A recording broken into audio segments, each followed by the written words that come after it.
दोस्तों स्वागत है आप सभी का आपके अपने ऑनलाइन परिवार पार्थ एकेडमी में। हम सभी एक साथ मिलकर पढ़ रहे हैं रेलवे से जुड़े हुए सभी उन प्रश्नों को जो साइंस में अभी तक पूछे जा चुके हैं और आगे आने वाली परीक्षाओं में जिनकी संभावनाएं काफी ज्यादा बनती है। दोस्तों आप सभी इस सीरीज का लाभ उठा रहे होंगे और अभी तक मैं इस सीरीज में आप लोगों को प्रैक्टिस सेट 18 पढ़ा चुका हूं और आज आप लोगों के लिए टॉप 20 क्वेश्चन की श्रृंखला को मैं लेकर फिर हाजिर हूं प्रैक्टिस सेट 19 के साथ में। दोस्तों आप सभी इसके नोट्स कंप्लीट कर रहे होंगे और समय पर इन्हें आप रिवीजन भी कर रहे होंगे क्योंकि 100% यहां से आपको एग्जाम में फायदा मिलना तय है, क्योंकि एग्जाम्स के अंदर एक भी कॉन्सेप्ट इससे बाहर आपको देखने को नहीं मिलेगा। तो दोस्तों आज की सीरीज को हम लोग शुरू कर लेते हैं बिना देर किए। आज के टॉप 20 क्वेश्चन क्या होने वाले हैं केमिस्ट्री, फिजिक्स और बायोलॉजी से, जो रेलवे में पूछे जा चुके हैं और आएंगे। चलिए शुरू कर लेते हैं। तो कॉपी और पेन आपके सामने होने चाहिए और हर एक कॉन्सेप्ट को आपको लिखना है मेरे साथ। दोस्तों आज का पहला प्रश्न आप सभी के सामने, शिफ्ट वाइज हम लोग सभी क्वेश्चन को देख रहे हैं। चलिए सेशन शुरू करने से पहले आप सभी को ये जो वीडियो है सभी दोस्तों को शेयर करना है और चैनल को आप लोगों को ज्यादा से ज्यादा लाइक करना है। इस वीडियो को अपना प्यार जरूर दीजिए।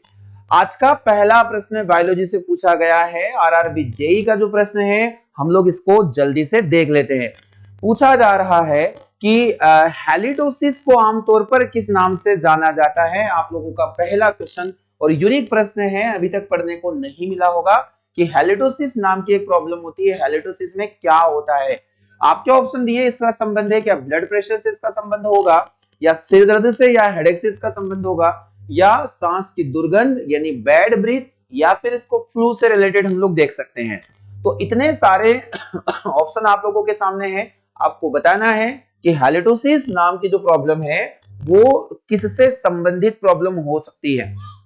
चलिए तो दोस्तों मैं आप लोगों को यहाँ पर बताऊंगा, विशेषकर उन लोगों के अंदर जो स्मोकिंग करते हैं या फिर जो गुटखा वगैरह खाते हैं, तो आमतौर पर उनके अंदर एक विशेष प्रकार की प्रॉब्लम देखी जाती है कि उनमें मुंह के अंदर से दुर्गंध आती रहती है हमेशा।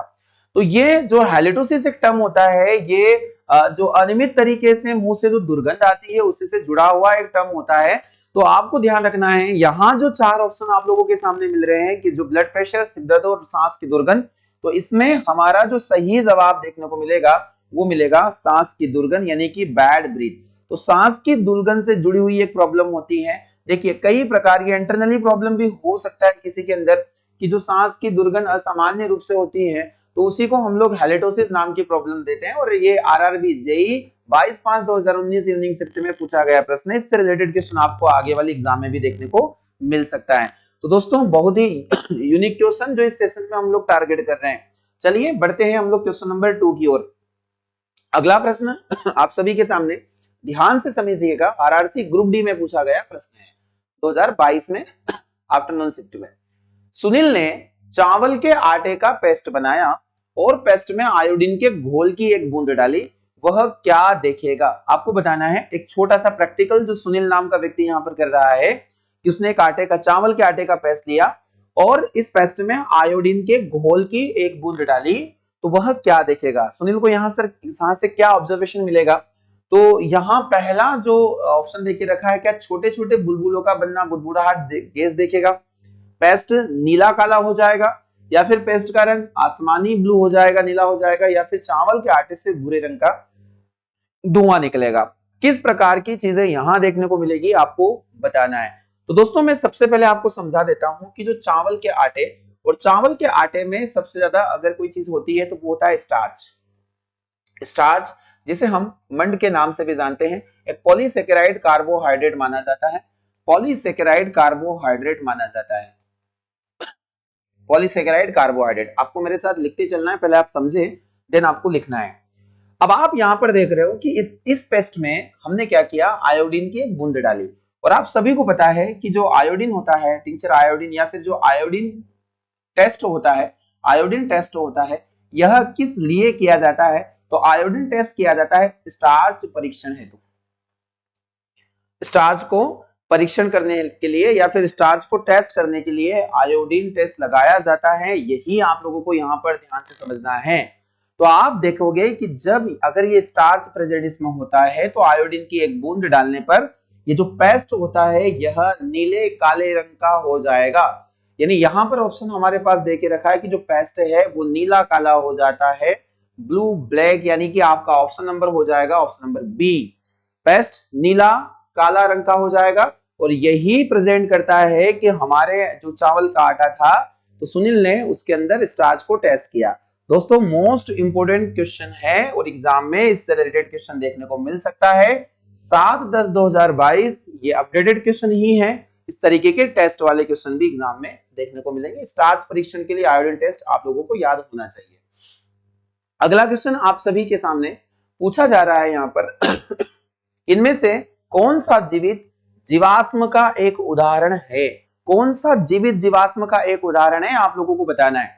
देखिए यहाँ पर प्लांट से जुड़े हुए कुछ एग्जाम्पल देके रखे हैं आपके सामने। जिंको बिलोवा यहाँ पर पहला ऑप्शन है, फ्यूनेरिया या फिर सिल्वर ओक या फिर डायोप्टेरिस यहाँ पर देके रखा है। एनटीपीसी सीबीटी सेकंड है, सीबीटी 2 का यह प्रश्न है, अच्छे लेवल में पूछा गया जाने वाला ये प्रश्न है। देखिए जीवित जीवाश्म का मतलब समझिए ऐसे पौधे जो जीवित अवस्था में भी हैं और जिनके जीवाश्मों की प्राप्ति भी हम लोगों को होती है। जीवाश्म, जीवाश्मों का अध्ययन क्या कहलाता है? कमेंट बॉक्स में आप लोगों को बताना है। द स्टडी ऑफ फॉसिल क्या हो जाएगा, आपको मुझे कमेंट बॉक्स में जवाब देना है। कमेंट बॉक्स में जाकर आपको बताना है कि जीवाश्मों का अध्ययन क्या कहलाता है। अब हम लोग बात कर रहे हैं कि जीवित जीवाश्म के नाम से जाने जाने वाले पौधे कौन कौन से होते हैं। इसमें सबसे पहला नाम आपको ध्यान रखना है साइकस।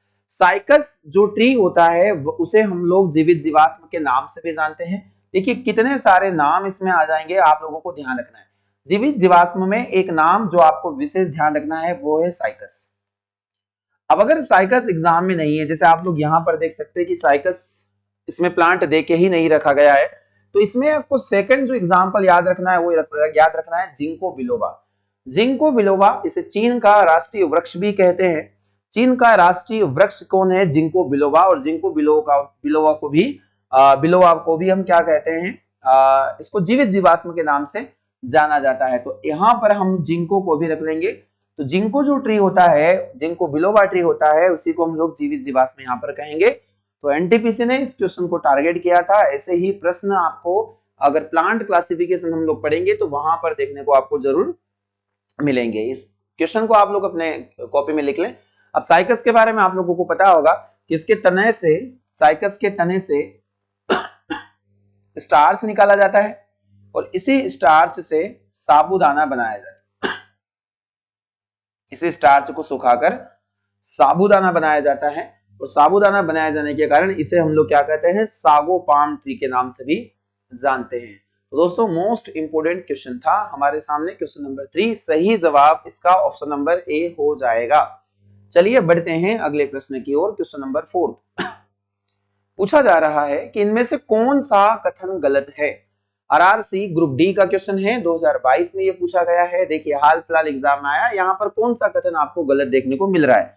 दोस्तों पहला ऑप्शन पढ़ लेते हैं हम सभी कि यहाँ पर देके रखा है कि methanoic acid is secreted by the leaves of nettle plant. Nettle plant क्या होता है? जिसे हम लोग बिछुआ का पौधा भी बोलते हैं, बिछुआ पौधा। यानी मेथेनोइक अम्ल बिछुए पौधे की पत्तियों द्वारा स्रावित होता है। अब आपने मेथेनोइक अम्ल या फॉर्मिक अम्ल का नाम जरूर सुना होगा, काफी अच्छे लेवल पर यह प्रश्न आता है एग्जाम में, हर शिफ्ट में देखने को मिलेगा।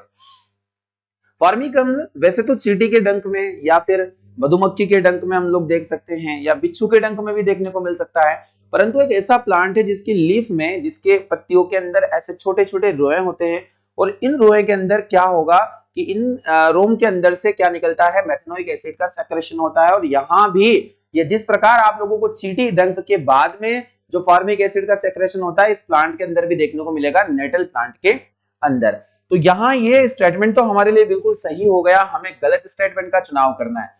दूसरा ऑप्शन देख सकते हैं यहाँ पर कि acidic acid is found in vinegar, यानी सिरके में एसिडिक अम्ल पाया जाता है। बिल्कुल सही स्टेटमेंट है कि सिरके के अंदर एसिडिक अम्ल देखने को मिलता है, जरूर मिलता है। तो हमारे लिए ये भी सही स्टेटमेंट हो जाएगा, हमें रॉन्ग स्टेटमेंट देखना है। अगला देखिए रखा कि दांतों की सड़न तब शुरू होती है जब मुख का पीएच वैल्यू 5.5 से अधिक हो जाता है।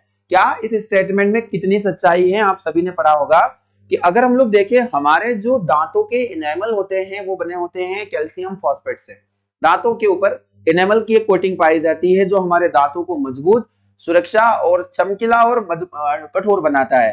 अब आपको ध्यान रखना है कि अगर मुंह का पीएच वैल्यू 5.5 से कम, यहाँ उच्च देकर रखा है पर यहाँ पर क्या आना चाहिए, मुंह का पीएच वैल्यू 5.5 से कम होने पर दांतों के इनेमल क्या हो जाएंगे, संक्षारित हो जाएंगे। जो दांतों की सड़न होती है या दांतों के जो इनेमल होते हैं वो 5.5 से कम पीएच वैल्यू पर क्या हो जाते हैं, इनमें सड़न पैदा हो जाती है और ये नष्ट हो जाते हैं। दोस्तों पीएच वैल्यू जब गिरता है तब ये होगा।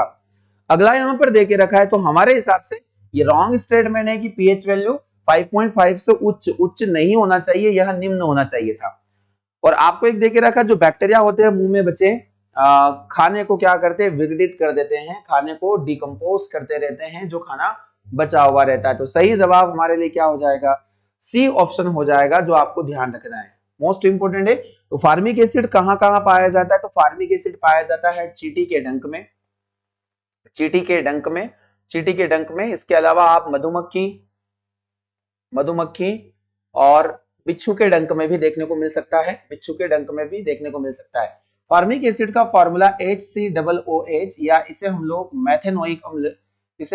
मैथेनोइक अम्ल के नाम से भी जानते हैं या फॉर्मिक एसिड के नाम से भी जानते हैं। यह कार्बोक्सिलिक एसिड का फर्स्ट मेंबर माना जाता है। दोस्तों आजकल फॉर्मिक एसिड के नाम से क्वेश्चन नहीं आता है, बल्कि यह HCOOH या फिर मैथेनोइक एसिड के नाम से भी पूछा जाएगा। बिचुआ का पौधा आप लोगों को ध्यान रखना है। सही जवाब option number C. Question number 5 है, एंटीबायोटिक दवाइयों के बारे में निम्नलिखित में से कौन सा कथन सही नहीं है, आप लोगों को बताना है।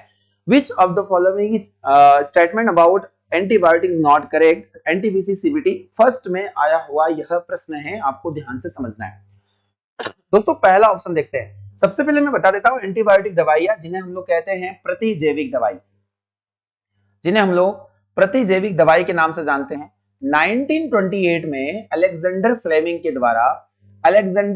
के द्वारा इनकी खोज की गई थी।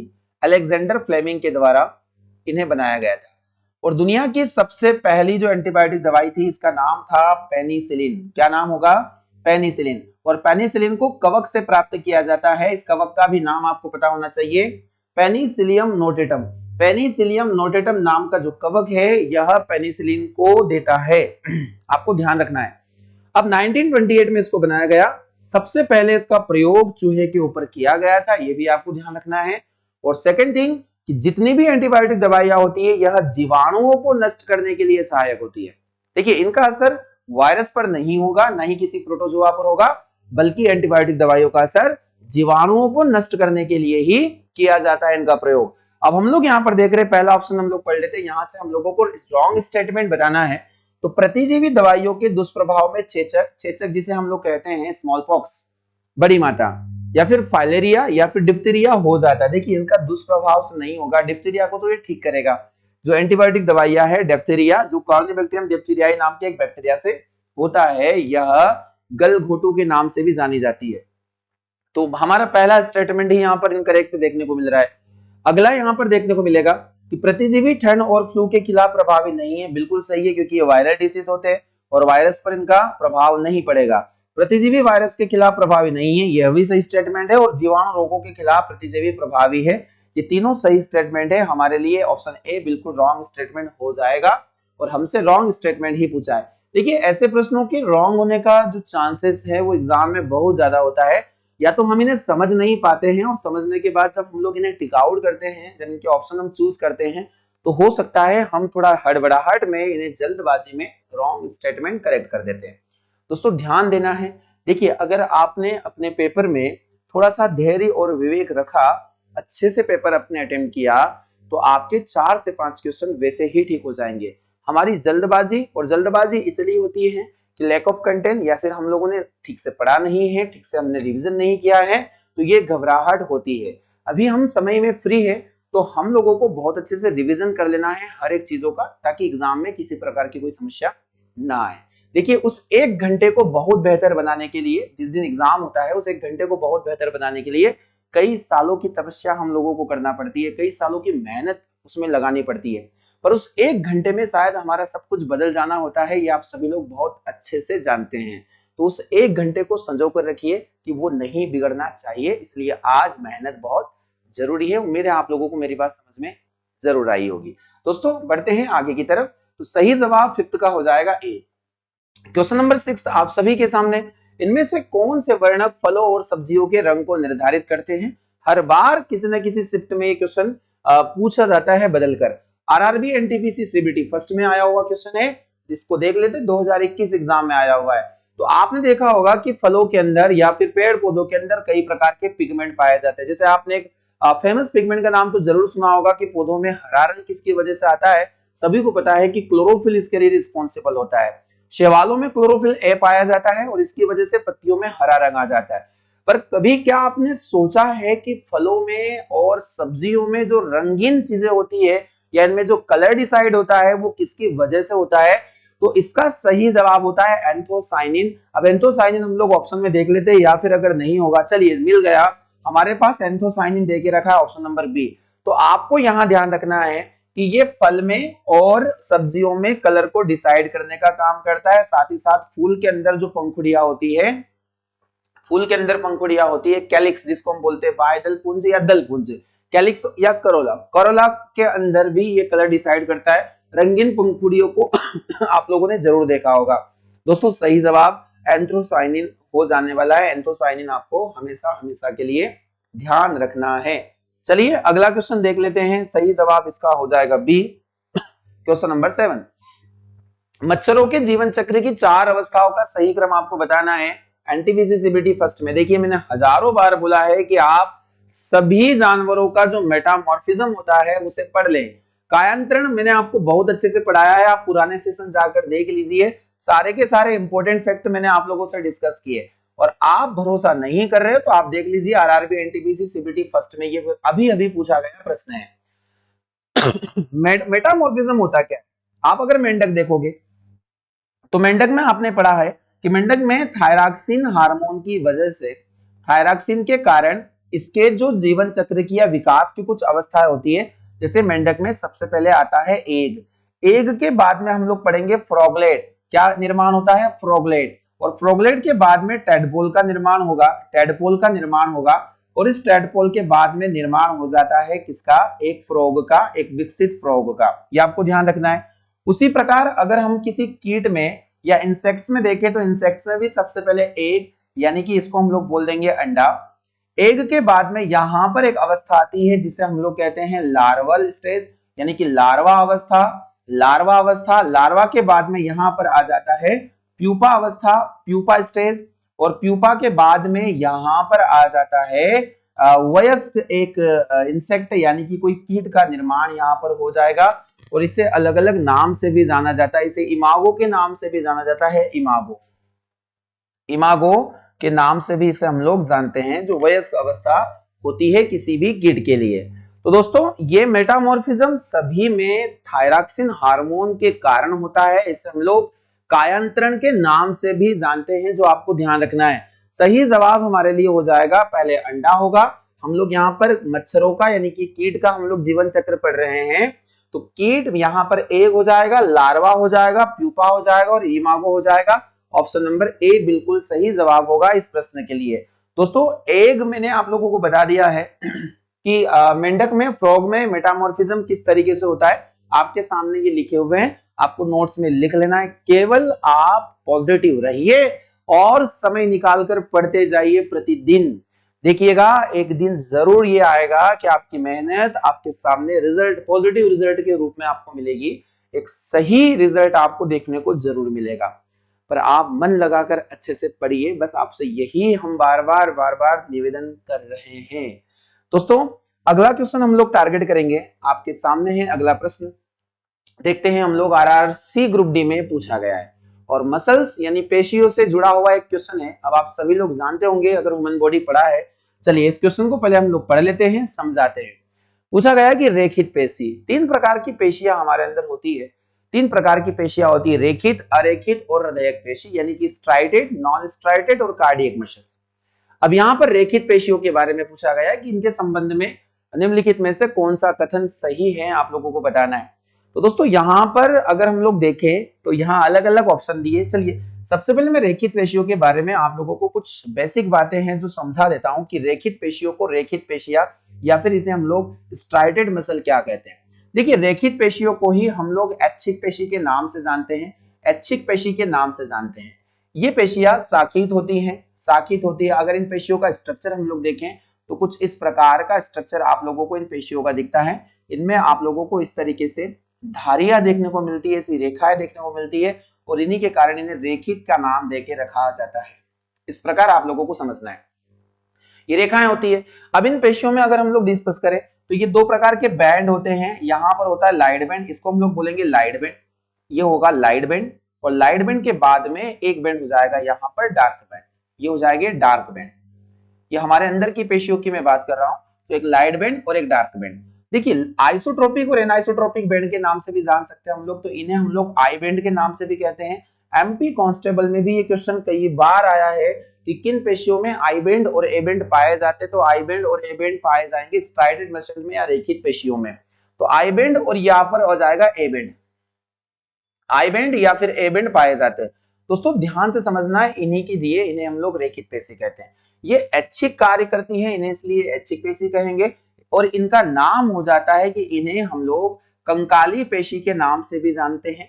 कंकाली पेशी यानी स्केलेटल मसल, क्योंकि ये हमारे पूरे कंकाल तंत्र से जुड़ी होती है, हमारी हड्डियों से जुड़ी हुई पेशियां, जैसे हाथों की पेशियां, पैरों की पेशियां, ये सभी ऐच्छिक पेशी या फिर स्ट्राइटेड मसल्स के नाम से जानी जाती है। नॉन स्ट्राइटेड मसल आप देख सकते हैं कि जो भाग हमारी हड्डियों से नहीं जुड़ा रहता है उसी में हमारी नॉन स्ट्राइटेड मसल। जैसे अगर हम लोग आहार नाल को देखें तो आहार नाल हड्डियों से जुड़ा हुआ भाग नहीं है, इसलिए वहां पर नॉन स्ट्राइटेड मसल मिलेगी और उसमें ना तो लाइट बैंड मिलेगा ना ही डार्क बैंड मिलेगा, यानी आई बैंड और ए बैंड का क्या होता है, अभाव होता है। दोस्तों ध्यान रखना है, तो ये पेशियां थकान की अनुभूति होती है, ये थक जाती है, आपको ये भी ध्यान रखना है। इन्हें हम लोग खुरदुरी पेशी के नाम से भी जानते हैं, खुरदुरी पेशी के नाम से, यानी कि रफ मसल भी बोलेंगे, और ये स्केलेटल मसल्स के नाम से भी जानी जाती है। दोस्तों रेखित पेशियों के बारे में मैंने आप लोगों को कुछ बातें बताई, चलिए इसी से हमें हेल्प मिलेगी इस क्वेश्चन को बनाने में।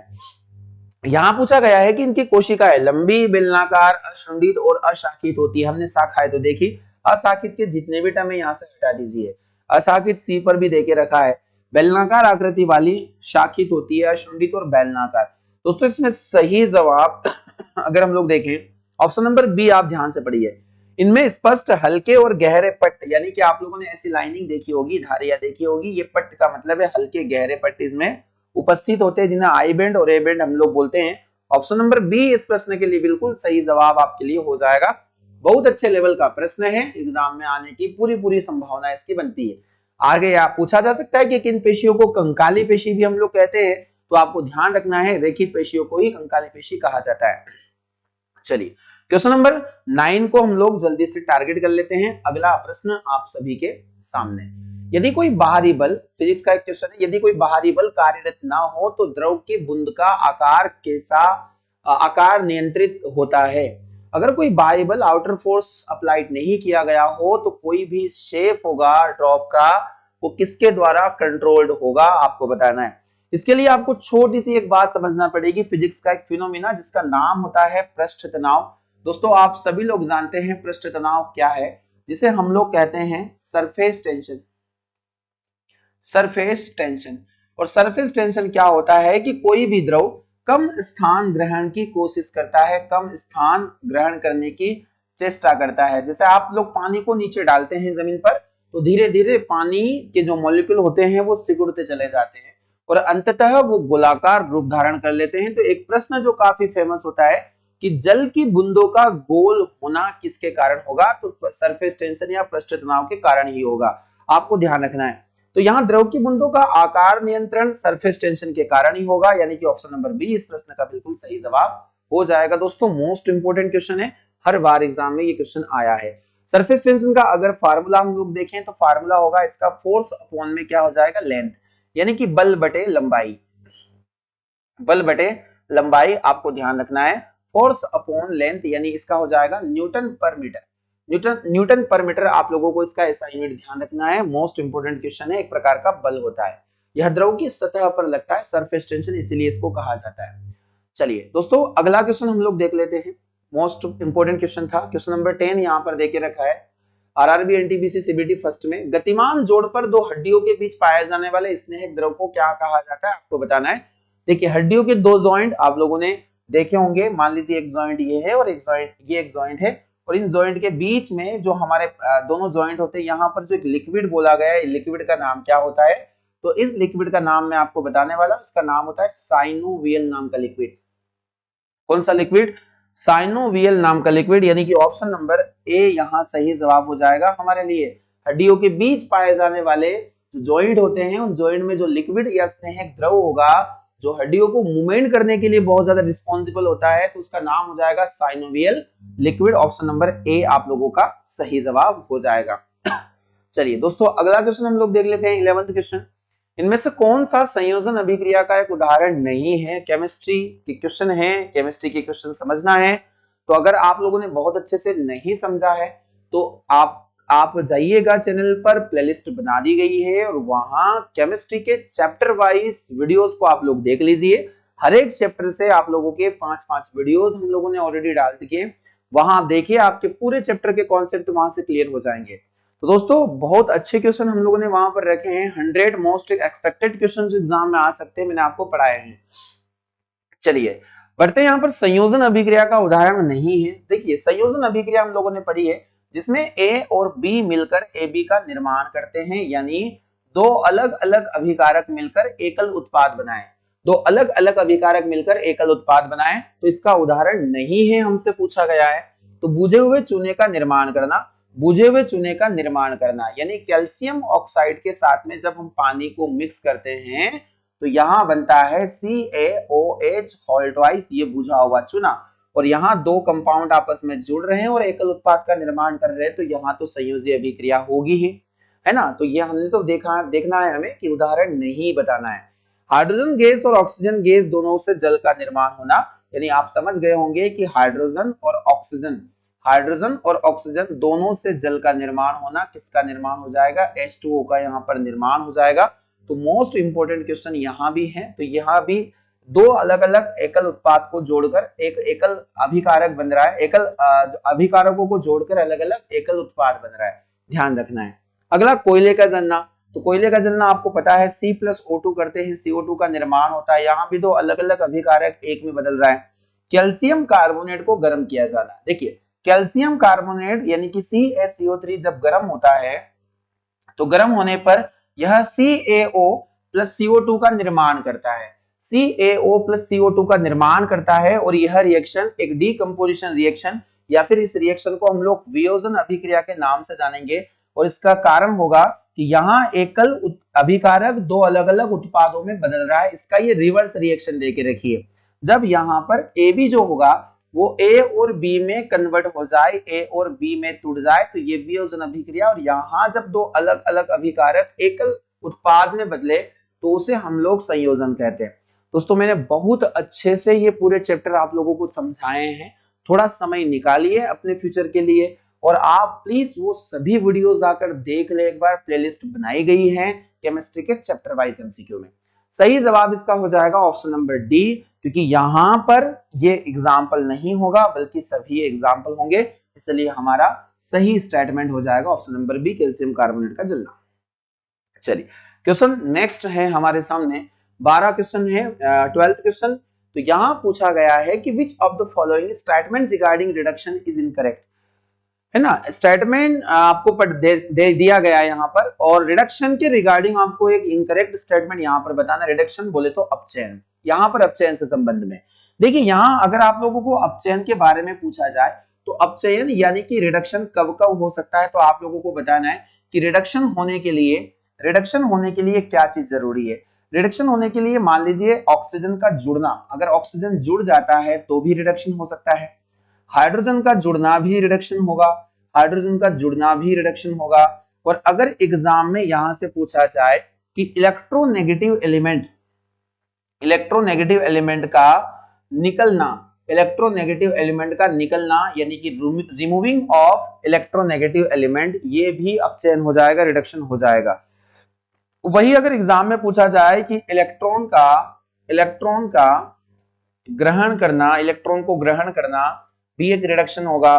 फिर आपसे पूछा जाए कि ऑक्सीडेशन नंबर ON यानी ऑक्सीडेशन नंबर का डिक्रीज होना, या कमी होना, ऑक्सीडेशन नंबर में कमी होना, कम होना भी एक रिडक्शन है। दोस्तों इतने सारे सिम्टोम है रिडक्शन के, तो आप लोगों को इन सभी को याद रखना पड़ेगा, जिनमें से एक कोई प्रश्न आपसे एग्जाम में पूछा जाएगा। पहला देखो, ऑक्सीजन का निष्कासन, तो ऑक्सीजन का निकलना, ऑक्सीजन का निकलना, इलेक्ट्रॉन त्यागना, इलेक्ट्रॉन त्यागना। गलत कथन आप लोगों को यहां पर बताना है कि ऑक्सीजन का निकलना, देखिए ऑक्सीजन निकलेगा, हाँ यहाँ एक स्टेटमेंट थोड़ा सा हमसे मिस्टेक हो गया है, मैं इसको ठीक कर देता हूं। यहाँ ऑक्सीजन का निकलना होगा, क्योंकि ऑक्सीजन का जुड़ना तो ऑक्सीडेशन ही होगा, तो आप इसको देख लीजिएगा, रिमूविंग ऑफ ऑक्सीजन। पर हाइड्रोजन का तो जुड़ना सही है। इलेक्ट्रोनेगेटिव एलिमेंट का निकलना, ये भी सही है, और इलेक्ट्रॉन का ग्रहण होना भी सही है। इलेक्ट्रॉन त्यागना, इलेक्ट्रॉन का ग्रहण करना तो होगा ही, हाइड्रोजन का संयोजन जुड़ रहा है, तो यहाँ इलेक्ट्रॉन का त्यागना नहीं होगा, इलेक्ट्रॉन तो यहाँ पर ग्रहण किया जाता है, इलेक्ट्रॉन यहाँ पर ग्रहण किया जाता है। तो सही स्टेटमेंट हमारे लिए क्या हो जाएगा, ऑप्शन नंबर बी, है ना। यहाँ इसको ठीक कर लीजिएगा, मैंने लिख दिया है, ऑक्सीजन का निकलना रिडक्शन है और ऑक्सीजन का जुड़ना ऑक्सीडेशन है, ठीक है। तो दोस्तों मोस्ट इंपोर्टेंट क्वेश्चन है। इसी प्रकार आपसे ऑक्सीडेशन भी पूछा जा सकता है, ऑक्सीकरण। चलिए सही जवाब हो जाएगा इसका option number B. Question number 13 आप सभी के सामने। क्वेश्चन नंबर 13 है कि एक तत्व एक क्लोरीन के साथ में अभिक्रिया करके एक उच्च गलनांक वाला यौगिक ACl क्या बना लेता है, ए क्लोरीन के साथ क्रिया करके ACl बना लेता है। यह यौगिक जल में भी घुलनशील है, यानी कि डिसॉल्व इन वाटर, जल में विलयी है, और तत्व ए के की संभावना होगी, तत्व ए के होने की संभावना होगी। चलिए ग्रुप डी नीचे आना चाहिए था, मिसप्रिंट होके ऊपर चला गया। आपको केवल ये बताना है ए का स्थान क्या होगा, ए की जगह पर क्या आ सकता है। तो ए एक ऐसा एलिमेंट है जो क्लोरीन से जुड़ रहा है और ACl का निर्माण कर रहा है, और ACl बनने के बाद में ये जल के अंदर विलय भी होगा, जल में घुलेगा भी सही, जल में विलय होगा। जल में विलय होने का मतलब यहाँ पर दो प्रकार के आयन बन रहे हैं, N+, है ना, A+ और Cl-। तो आप देखिएगा कि यहाँ Cl की जगह कौन आ सकता है कि एक वैलेंसी को जो एक इलेक्ट्रॉन को डोनेट करे। सिलिकॉन नहीं आएगा, सोडियम, यहाँ पर ऑप्शन नंबर बी दे के रखा है सोडियम।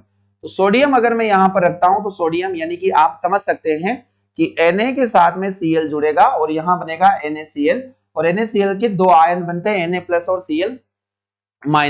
इसलिए इस प्रश्न का ए का जो रिप्लेसमेंट होगा वो किससे होगा, सोडियम से। तो ए के स्थान पर यहाँ पर सोडियम आ सकता है। इसके अलावा आयरन के अंदर वैलेंसी 2 होती है, +2, सोडियम यहाँ पर +1 वैलेंसी, और इसीलिए यहाँ पर क्लोरीन से ये जुड़ जाएगा। सही जवाब हो जाएगा बी। क्वेश्चन नंबर 14, इनमें से कौन सा पदार्थ ऊर्ध्वपातन की प्रक्रिया से गुजरता है, which of the following substance undergoes sublimation. Sublimation सभी लोग जानते हैं कि कुछ पदार्थ प्रकृति में ऐसे होते हैं जो ठोस से गर्म करने पर सीधा गैस में कन्वर्ट होते हैं, ये लिक्विड में नहीं बदलते हैं, और इसी को हम लोग ऊर्ध्वपातन प्रक्रिया के नाम से जानते हैं। कि ठोस का, मैं लिख देता हूं कि ऊर्ध्वपातन या सब्लिमेशन में होता क्या है कि अगर ठोस सीधा किस में बदल रहा है, किसी गैस में बदल रहा है, तो इस प्रक्रिया को, संपूर्ण प्रक्रिया को हम लोग क्या कहेंगे, ऊर्ध्वपातन या सब्लिमेशन के नाम से जानेंगे। दोस्तों समझ में आ रहा है। इसके कई सारे एग्जाम्पल है, तो इसमें हम लोग यहाँ पर देखेंगे नाइट्रोजन, आयोडीन, सुक्रोज या कैल्शियम, तो आयोडीन इसका सही जवाब हो जाएगा। तो ऊर्ध्वपातन बहुत सारे पदार्थ, जिससे हम लोग बात करेंगे कपूर की। कपूर एक ऊर्ध्वपातन, देखिए रेलवे एग्जाम ने हमेशा इस क्वेश्चन को टारगेट जरूर किया है, आपको बहुत अच्छे से इस क्वेश्चन को पढ़ लेना है। दोस्तों कपूर यहाँ पर एक मोस्ट इंपोर्टेंट इसका एग्जाम्पल है। आयोडीन यहाँ पर आ सकता है। आयोडीन के बाद में आप एग्जाम्पल लिख ले एंथ्रासिन। एंथ्रासिन के अलावा यहाँ पर NH4Cl, NH4Cl यानी इसे हम लोग अमोनियम क्लोराइड कहते हैं, तो अमोनियम क्लोराइड भी इसका एक ऑप्शन हो जाएगा। तो सही स्टेटमेंट इसके सारे हो जाएंगे, यहाँ आयोडीन इसका सही जवाब है। तो ऊर्ध्वपातन की प्रक्रिया जिसमें ठोस सीधा गैस में कन्वर्ट होता है, द्रव में यहाँ पर नहीं बदला जाता। क्वेश्चन नंबर 15 पूछा जा रहा है कि लंबे समय तक आर्द्र वायु यानी कि यहाँ पर हो जाएगा जो नमी वाली आयु होती है, इसे हम लोग यहाँ पर बोलेंगे मोइस्ट एयर। आर्द्र वायु के संपर्क में रहने वाले तांबे के बर्तनों पर हरे रंग की परत के लिए इनमें से कौन जिम्मेदार होता है। आरपीएफ कांस्टेबल 24 जनवरी 2019 में मॉर्निंग शिफ्ट में आया प्रश्न है। आरपीएफ में भी ऐसे प्रश्न देखने को मिलेंगे, एसआई और कांस्टेबल में, जिनका एग्जाम जस्ट होने ही वाला है। आप लोगों को इस सेशन पढ़ लेना चाहिए, क्योंकि कम से कम 6 से 7 प्रश्न आप लोगों के इस सेशन से सही होने वाले हैं। तो मुझे बताइए, लंबे समय तक अगर नमी वाली वायु में तांबा है तो वह क्या करेगा, बर्तनों पर हरे रंग की परत आ जाएगी। तो हरे रंग की परत तो कार्बोनेट की वजह से आती है। कॉपर अपने कार्बोनेट का निर्माण करेगा, तो आप कार्बोनेट ऑप्शन देख लीजिए सबसे पहले। कॉपर ऑक्साइड और नीला हरा शैवाल, तो ये रॉन्ग हो जाएगा। हाँ लाइकेन, पर लाइकेन तो नहीं होगा, कॉपर कार्बोनेट तो बनता है पर लाइकेन यहाँ पर नहीं होगा। कॉपर हाइड्रोक्साइड और मैग्नीशियम कार्बोनेट, मैग्नीशियम कार्बोनेट नहीं बनेगा। कॉपर हाइड्रोक्साइड और copper carbonate, option number D इस प्रश्न का क्या हो जाएगा, सही जवाब हो जाएगा कि कॉपर हाइड्रोक्साइड और कॉपर कार्बोनेट यहाँ पर निर्माण होता है। और यह जो तांबा होता है वो लंबे समय तक यदि मॉइस्ट एयर के प्रेजेंट में रहे तो वो कॉपर हाइड्रोक्साइड और किसका निर्माण करेगा, कॉपर कार्बोनेट का निर्माण जरूर करेगा और हरा हो जाएगा। चलिए क्वेश्चन नंबर 16, अगला क्वेश्चन है, यदि एक पेंडुलम से दोलन करने वाली घड़ी को पृथ्वी से चंद्रमा पर ले जाया जाता है तो घड़ी होगी। देखिए आप लोगों को बहुत अच्छे से समझना है, if a clock oscillating with a pendulum is taken from the earth to the moon then the clock will be, आप लोगों को बताना है कि अगर एक पेंडुलम को मैं अर्थ से कहां लेके चला जाऊं, तो मैंने आप लोगों को पेंडुलम के टाइम पीरियड को लेकर एक सही स्टेटमेंट बताया था कि यहां t is equal to 2 pi under root l by g होता है, under root l by g होता है। यानी किसी भी पेंडुलम का जो टाइम पीरियड होता है वो टाइम पीरियड बोलते हैं किसको है कि ये मीन पोजीशन से जो एक तरफ का एम्पलीट्यूड होता है उससे दूसरी तरफ के एम्पलीट्यूड पूरा करने में जो समय लगा है, यानी एक ऑसिलेटरी मूवमेंट को होने में कितना समय लगता है उसी को हम लोग बोलते हैं टी, यानी कि टाइम पीरियड यानी कि आवर्तकाल। और हम लोगों ने पिछले सेशन में इसका क्वेश्चन जरूर देखा है। तो यहां पर मुझे बताइए, अगर मैं किसी भी पेंडुलम के रॉड की या झूले पर बंधी हुई जो रस्सी होती है उसका इफेक्टिव लेंथ में बढ़ा देता हूं तो जो टाइम पीरियड होगा वो भी बढ़ेगा। और अगर कोई झूला झूलते हुए कोई लड़की इस पर खड़ी हो जाती है तो वो इफेक्टिव लेंथ को कम कर देगी और कम करने के बाद में इसका जो टाइम पीरियड है वो कम हो जाएगा। पर आप ये देखिए कि जो टी का रिलेशन है जी से किस प्रकार है, इनवर्सली है। और अगर जी का वैल्यू कम होगा तो टाइम पीरियड बढ़ेगा, और टाइम पीरियड बढ़ेगा यानी कि जो एक दोलन पूरा करने में जो समय है वो समय बढ़ जाएगा। जो पेंडुलम है वो धीरे धीरे जाएगा और धीरे धीरे आएगा। तो ये बात आप लोगों को समझना है। दोस्तों यहां पर आप लोगों को देखे रखा है कि अगर पृथ्वी से चंद्रमा पर जो ग्रेविटी होता है वो हमसे 1/6 होता है, यानी कि जी का वैल्यू यहां पर घट गया। और जी का वैल्यू जब घट गया तो जितना वो मूवमेंट हमारे यहाँ कर रहा था पेंडुलम अर्थ पर, उतना मून पर नहीं करेगा, वो थोड़ा सुस्त पड़ जाएगा। आप लोगों को ध्यान रखना है, एक ही फॉर्मूले से सारी चीजें यहाँ पर बन रही। तेज नहीं चलेगा, पृथ्वी के समान समय देगा, कार्य करना बंद कर देगा, नहीं वो सुस्त पड़ जाएगा। या फिर और भी अगर जी बराबर जीरो जोन में ले जाया जाए तो टी का वैल्यू यहाँ पर इनफाइनाइट हो जाएगा, यानी वो अनंत बार मूवमेंट करेगा, अनंत उसका टाइम पीरियड हो जाएगा। कब जाएगा कब आएगा पता नहीं चलेगा। दोस्तों समझ में आ रहा होगा, एसएचएम से सिंपल हार्मोनिक मोशन से काफी शानदार और अगेन एंड अगेन टाइम पूछे जाने वाले ये प्रश्न हैं जो आप लोगों को मैं टारगेट करवा रहा हूं। तो सुस्त पड़ जाएगा, आप लोगों को ध्यान रखना, ऑप्शन नंबर ए इसका सही जवाब हो जाएगा। क्वेश्चन नंबर 17 आपसे पूछा गया है कि which instrument is used to measure relative humidity, यानी आपेक्षिक आर्द्रता को मापने की इकाई क्या है। एक छोटा सा इंस्ट्रूमेंट यहां पर आपको बताना है। तो देखिए यहां पर देखे रखा है बैरोमीटर। आपेक्षिक आर्द्रता किससे मापी जाती है, यानी रिलेटिव ह्यूमिडिटी। तो बैरोमीटर से वायुमंडलीय दाब मापा जाता है। आप सभी को पता होगा कि वायुमंडल का जो दाब है, वायुमंडलीय दाब, एटमॉस्फेरिक प्रेशर, इससे मेजर किया जाता है। दोस्तों अगला प्रश्न है हाइग्रोमीटर। और हाइग्रोमीटर से क्या मापा जाता है, तो हाइग्रो की अगर हम लोग बात करें तो इससे वायु की आपेक्षिक आर्द्रता मापी जाती है। वायु की आपेक्षिक आर्द्रता यानी रिलेटिव ह्यूमिडिटी ऑफ एयर, वायु की आपेक्षिक आर्द्रता, relative humidity of air. Hydrometer की बात करें तो इससे हम लोग मापते हैं जल का आपेक्षिक घनत्व, रिलेटिव डेंसिटी ऑफ वाटर, आपेक्षिक घनत्व, आपेक्षिक घनत्व, रिलेटिव डेंसिटी। और अगर हम लोग मैनोमीटर की बात करें, एक आखिरी ऑप्शन देके रखा है मैनोमीटर। तो मैनोमीटर से हम गैस का दाब मापते हैं, प्रेशर इन गैसेस, गैसों में दाब की गणना करते हैं। किससे करेंगे, मैनोमीटर के द्वारा। तो सही जवाब आपको यहाँ पर आपेक्षिक आर्द्रता को लेकर था और आपेक्षिक आर्द्रता मापी जाती है हाइग्रोमीटर के द्वारा। तो यहां हमारे लिए सही जवाब हो जाएगा ऑप्शन नंबर बी। पर इसके साथ साथ आपको ये 4 इंस्ट्रूमेंट भी पढ़ लेना है जो हर बार एग्जाम में आते हैं। तो यहां सही जवाब हो जाएगा ऑप्शन नंबर बी, यानी hygrometer, barometer, hygrometer, hydrometer, manometer. चलिए दोस्तों 18th वाला क्वेश्चन टारगेट कर लेते हैं। जब बर्फ पिघलती है तो इसका when ice melt its volume बढ़ेगा, आयतन बढ़ता है। और देखिए यहां पर आप समझ लें कि अगर बर्फ पिघलेगी तो वॉल्यूम क्या बढ़ेगा, मास बढ़ेगा, आयतन घटेगा, वॉल्यूम डिक्रीज करेगा या द्रव्यमान घटेगा। दोस्तों आप सभी को पता है, अगर नंबर केस में देखो, जो पदार्थ फैलते हैं, जो पदार्थ फैलते हैं पिघलने पर फैलते हैं, जैसे अगर हम लोग एग्जाम्पल की तौर पर बात करें तो घी और तेल अगर हम लोग यहाँ पर दाब बढ़ाते हैं तो इनका जो गलनांक होता है मेल्टिंग, वो क्या हो जाता है, बढ़ जाता है। अगर दाब बढ़ाया, दाब को आपने इंक्रीज किया तो इनका जो मेल्ट होगा, मेल्टिंग पॉइंट होगा, वो भी क्या हो जाएगा, इंक्रीज होगा। अगर पॉइंट नंबर 2 की बात करें, जो फैलते नहीं है, जो पिघलने पर फैलते नहीं है, पिघलने पर फैलते नहीं है, जैसे यहां पर एग्जाम्पल आ जाएगा। फॉर एग्जाम्पल हम लोग देखेंगे बर्फ, एकमात्र आपको यहां पर एग्जाम्पल देखना है। अगर हमने बर्फ पर दाब इंक्रीज किया, दाब बढ़ाया, तो इसका जो मेल्टिंग पॉइंट होता है, गलनांक होता है, वो क्या हो जाता है, डिक्रीज कर जाता है। दोस्तों कई बार ये क्वेश्चन एग्जाम में आया है, सीधे सीधे ये प्रश्न पूछा जाता है कि ऐसे पदार्थ जो पिघलने पर फैलते नहीं है, दाब बढ़ाने पर उनका गलनांक भी क्या हो जाएगा, घट जाएगा, और जो पिघलने पर फैलते हैं उनका दाब बढ़ाने पर गलनांक भी बढ़ जाएगा। ये मोस्ट इंपोर्टेंट कॉन्सेप्ट है जो एग्जाम में आ सकता है। अब हम लोग यहां पर बात करेंगे कि जब बर्फ पिघलती है तो इसका आयतन क्या होगा। देखिए हमने देखा कि बर्फ पिघलने पर फैलता नहीं है, और फैलता नहीं है तो आयतन तो बढ़ेगा ही नहीं। तो आयतन क्या होगा, आयतन इसका क्या हो जाएगा, बढ़ेगा या घटेगा, मुझे बताओ।